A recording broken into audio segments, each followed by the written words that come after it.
અમદાવાદના વસ્ત્રાલ વિસ્તારમાં આવેલું શ્રીધર ઉપવન ફ્લેટ શાંતિ અને સંસ્કાર માટે ઓળખાતું હતું. આ ફ્લેટના ચેરમેન હતા રમણીક કાકા. ઉંમરે મોટા પરંતુ વિચારોમાં ખૂબ જ યુવાન. રમણીક કાકા રોજ સવારમાં વહેલા ઉઠીને આખા ફ્લેટમાં ફરતા. ક્યાં પાણી વહી રહ્યું છે કે નહીં, લાઇટ બગડી છે કે નહીં, બાળકો સુરક્ષિત રમે છે કે નહીં, બધું ધ્યાનથી જોતા. ફ્લેટ માત્ર મકાન નથી, એ એક પરિવાર છે. શ્રીધર ઉપવનના સભ્યો એ સૌ પ્રથમ ફ્લેટમાં સફાઈ અભિયાન શરૂ કર્યું.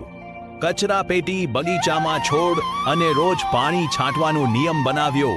આજે શ્રીધર ઉપવન ફ્લેટ હરિયાળીથી ભરપૂર છે.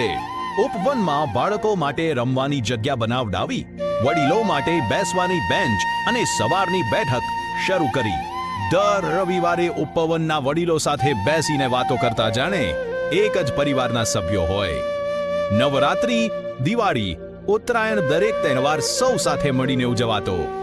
કોઈ પરિવારને મુશ્કેલી પડે તો ઉપવનના સભ્યો સાથે મળીને મદદ માટે ઊભા રહે. આજે શ્રીધર ઉપવન ફ્લેટને આખા વસ્ત્રાલ વિસ્તારમાં લોકો આદર્શ સોસાયટી તરીકે ઓળખે છે.